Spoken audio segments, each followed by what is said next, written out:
Get knocked, Sparta! No hug needed!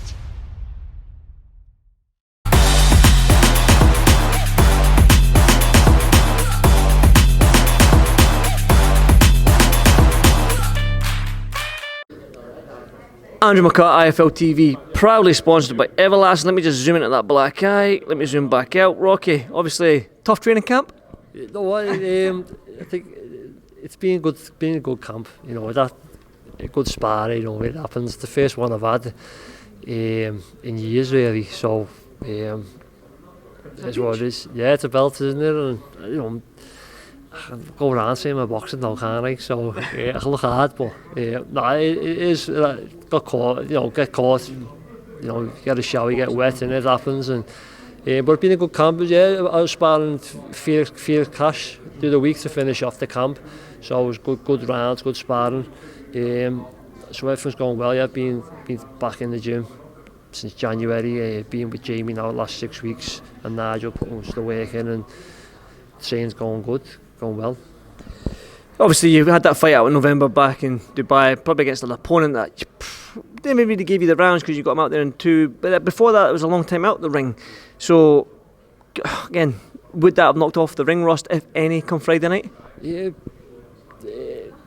I think where the level I'm at and where I've been at boxing, I think, you know, I don't really think about the rush too much, but it probably, you know, there's a bit of rush, but I got straight back into training straight from that. I got straight back into sparring after that fight, and then December I was training, and then January, February I was doing rounds out in Dubai with a couple of guys out there to keep that going.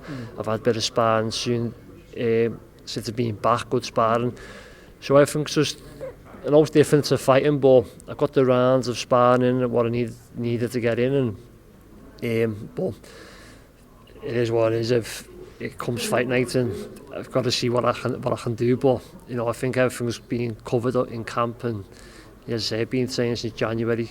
But you know, been training smart and getting the rounds in, the odd rounds of sparring with guys out in Dubai. So yeah, it's not too bad.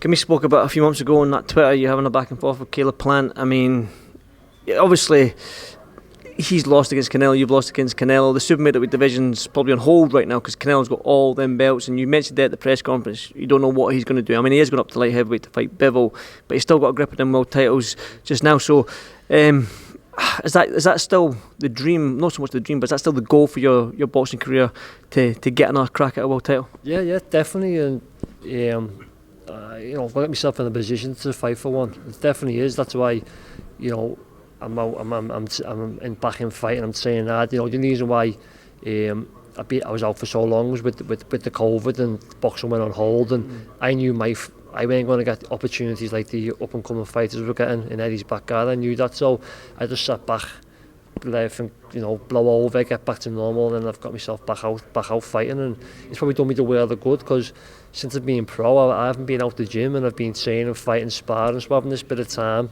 to reflect, let my body repair, you know, and then focus on new goals now, and a goal is to get into crack at it. And with the Caleb Plant thing, we both got ordered to fight for the IBF eliminator, I think. So he was sending me messages on Instagram saying, are we fighting, when are we fighting, how much do you want this, that, but I knew I was fighting Zuriga, so I couldn't say nothing.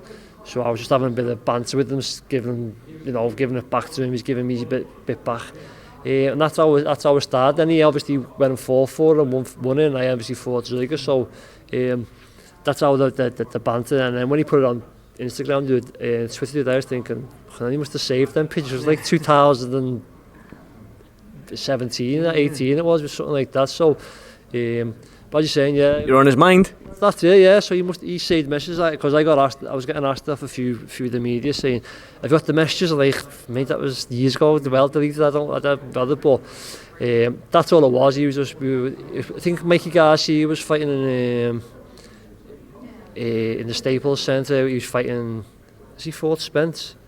I suppose Spence. I think it might have been like he was saying to fight on that. That long? Yeah, well, he was saying you can fight me on that big show. You can fight me for this. You shit bag of this. I'm like, I don't know what I'll fight. He's going, how much do you want? And I just told him, like, just a big daft number. He's like, you think you're worth that much money? I'm like, you just told me to give you a number.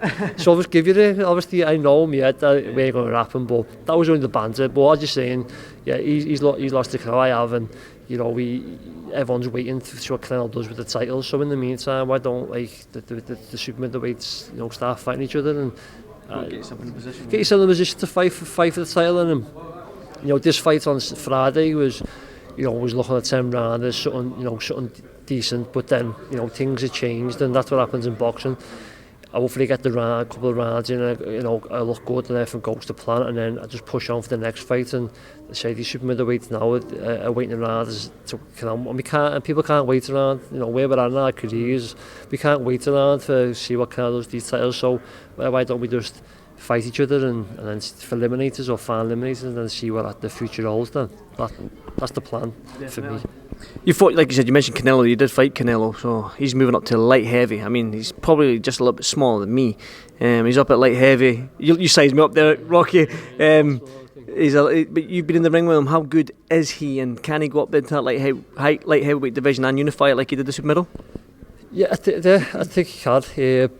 He's really good. He's, you know, as you can see after he's fought me, what he's done to the opponents at my weight, and you know, he's solid. He's you know, seen the size of his neck, his head. You know, he caught him with a shot, and I kind of felt it through my hand. And then when he was still there and he shook it off, I was like, oh my God, I got 10 more rounds here. Don't need a second. You know, and I made a few mistakes, you know what I mean? And at that level, an experience, you can't make the mistakes, and I got caught with it. But I think when it was to Kovalev, obviously he beat Kovalev well, and Kovalev looked like he was doing well. I just think that Father Time might have caught up with Kovalev and been at the weight too long.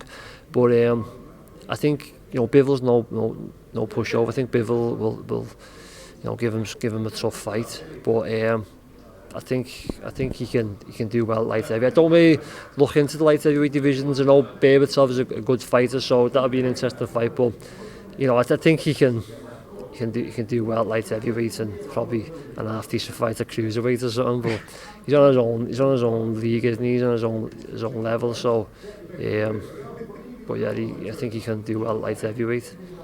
I do want to talk about quickly the big fight happening this after you, so no doubt you'll be probably watching it.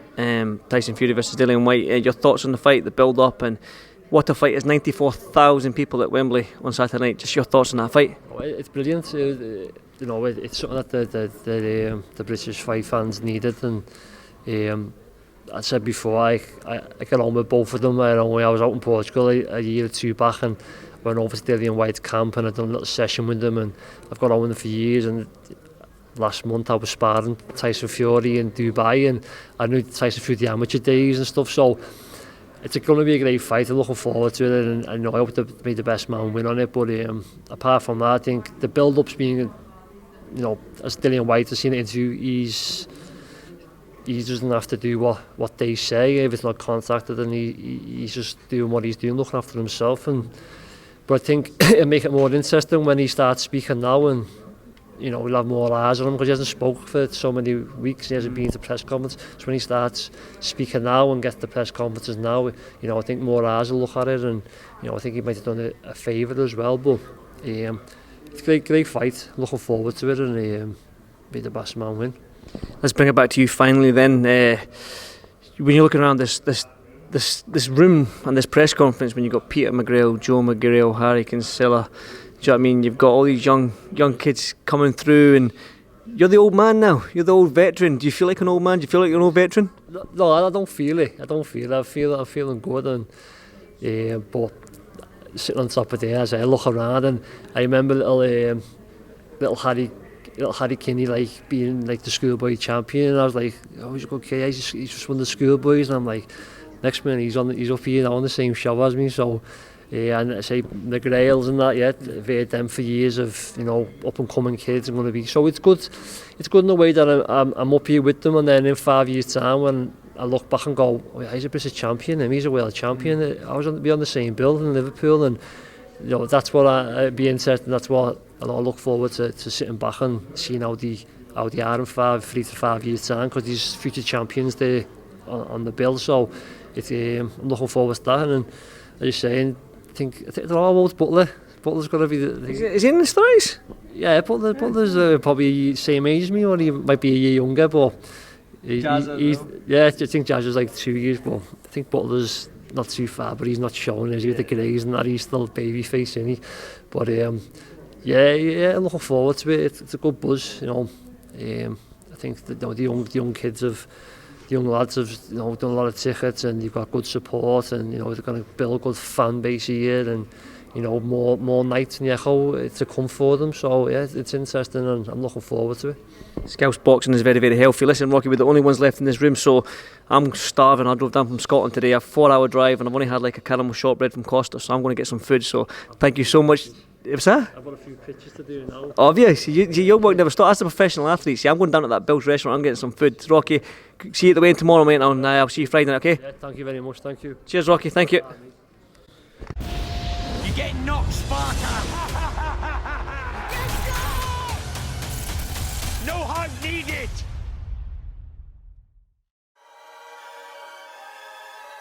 Welcome, Team Everlast, to the Team Everlast Fitness app.